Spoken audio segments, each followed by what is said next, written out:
Stephen Mangan, left, and Matt LeBlanc in episodes. Photo, Showtime, BBC Two. Despite running for 5 seasons and racking up a slew of Emmy and Golden Globe nominations, the Showtime series episodes is rarely discussed outside of the Television Academy and crowd, nor is it mentioned much by comedians as a reference point of inspiration or imitation. Starring Matt LeBlanc as a satirical version of himself, Episodes is a hypercritical stand-up of Hollywood and the personalities who populate it. It follows married British couple Beverly and Sean, Tamsin Greig and Stephen Mangan, who moved to Hollywood after their popular comedy series gets the American remake treatment. When they're goaded by the Suits to cast a diva-ish Matt LeBlanc for the lead role, their Tinseltown fantasies start to turn into a nightmare. It's a sharp critique of a self-important industry, but one that barely moved the needle for the comedy zeitgeist. Lauren Lapkus wants that to change. The actress, the characters, Another Period podcast host, with special guest Lauren Lapkus, raised by TV, and prolific, prodigious improviser, wishes more of her comedy pals would ride the episode's wave. From the meta-central performance to the impressively precise portrait of the meat grinder that is the TV industry, Lapkus has found an instructive thread in Episodes.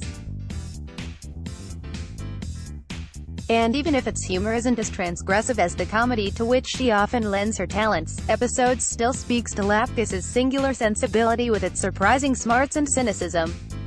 For someone I readily associate with more absurdist comedies and the alt scene, I was very surprised to hear that you wanted to discuss a Showtime series starring Matt LeBlanc for our underrated series. I was thinking about this question, and at first I wanted to talk about The Comeback or maybe even Amy Sedaris, but then I had the realization that at least all my friends know about those things. But nobody I know is talking about Episodes. I didn't even think I was going to get totally hooked on that series. I started watching it 2 years ago and became so addicted to it. I love it so much, but I have no one to talk to about it. On what comedic level does Episodes work for you? I really want to talk about it because it's very cool to see Matt LeBlanc in a different role. I grew up loving Friends so much. I really associate him with that role because there is something so comedically specific about Joey, and then seeing him in other things is hard to adjust to, which isn't fair, but that's just how I feel. Seeing him in this show is so cool because he's playing himself, but it's presumably a heightened version of himself, and he's poking fun at his public perception, and I really love that. It really made me appreciate him more as an actor. He's obviously so funny and talented on Friends, but Episodes really takes his range to a different territory. The show itself is underrated because it's one of the most accurate depictions of what it feels like to work in TV, even though it's an absurd version of how the industry and the people in it behave, with parts of it that are so ridiculous and not accurate to real life, but that's for comedy's sake. But there are some moments that feel so real and authentic to my experience that it's really gratifying to watch it play back. I know the show has won tons of awards and critics appreciate it, but I wish more comedy people were talking about the show and Matt's performance. Do you think it's the inside baseball nature of it all or its tone that some people have trouble adjusting to? It does walk a line where it appeals to both British and American sensibilities.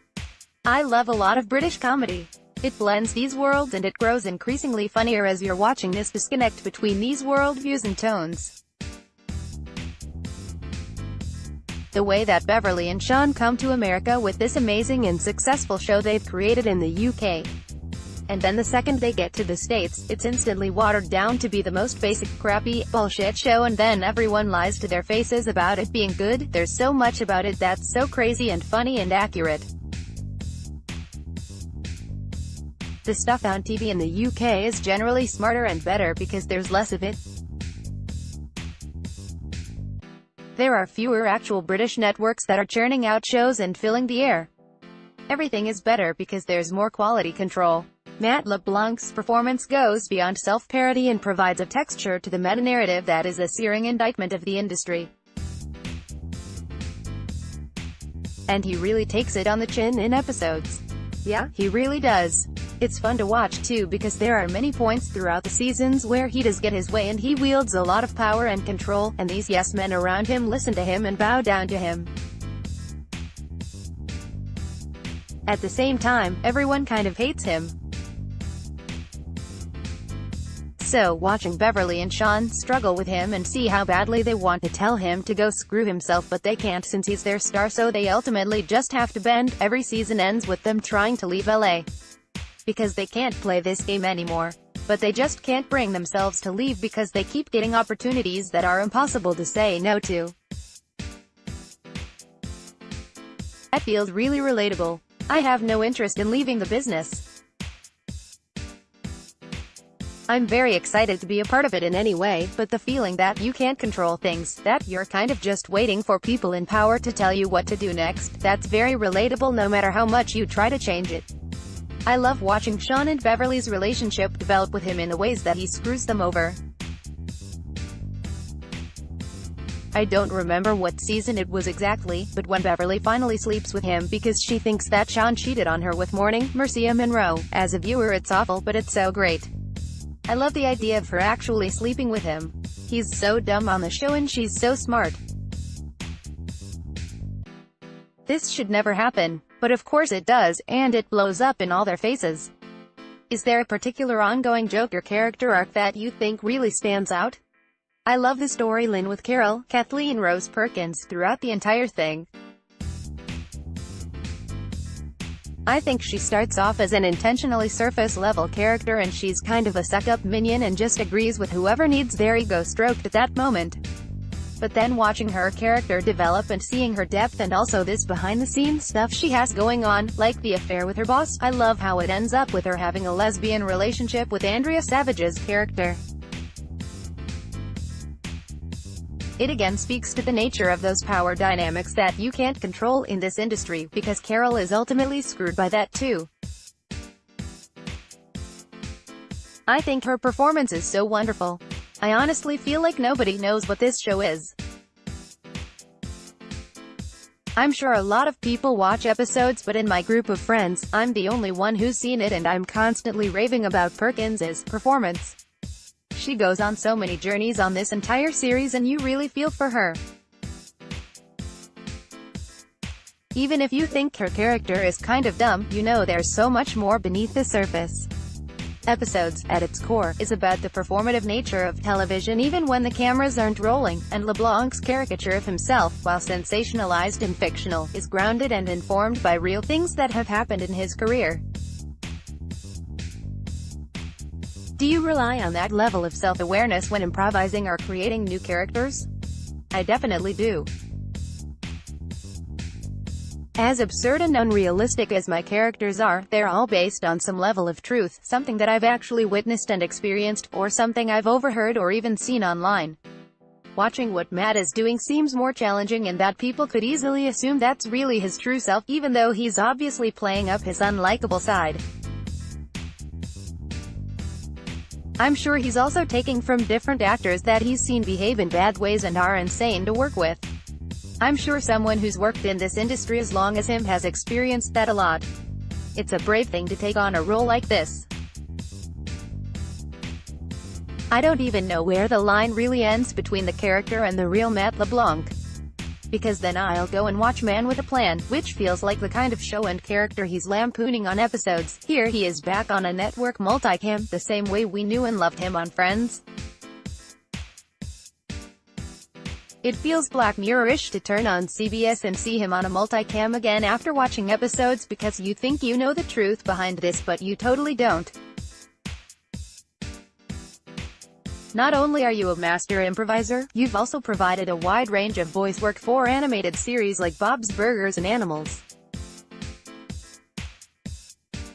How much room are you given to add your own improvisational flair to these fleshed-out scripted characters when doing voiceover? I found that for a lot of these voiceover jobs that I've had, there is an opportunity to play a bit.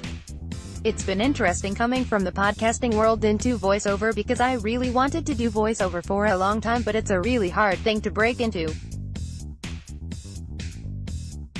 I think podcasting kind of provided a bridge that I didn't expect into that world, especially working out characters and voices on Comedy Bang Bang. For Bob's Burgers, I came in to read for a voice of this character, and they were like, "Can you just do Tracy Reardon?" I was like, "Oh, yeah?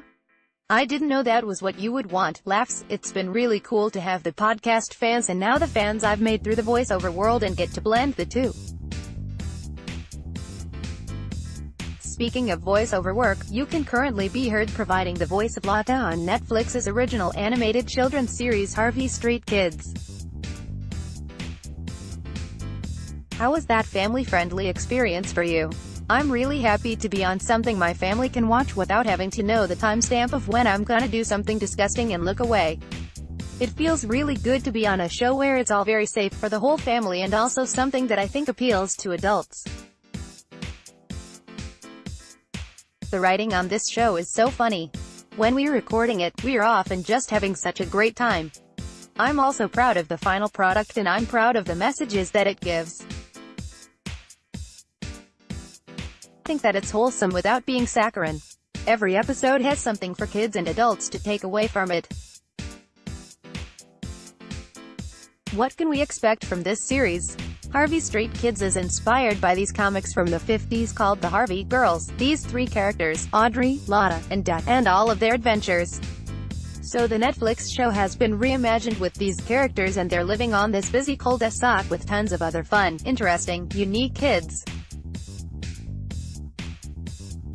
They get into all sorts of crazy hijinks and have to solve problems together, deal with hurt feelings, a secret that somebody told, all sorts of confusing things that kids deal with all the time.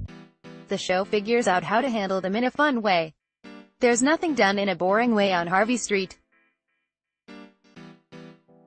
We need more things that are promoting kindness and doing it in a cool way. As an adult, I look at the show and it gives me nostalgic feelings for the cartoons I loved growing up. The animation is so fresh and interesting. I think people will get a kick out of it. This interview has been edited and condensed. Lapkus is the world's biggest episodes fan.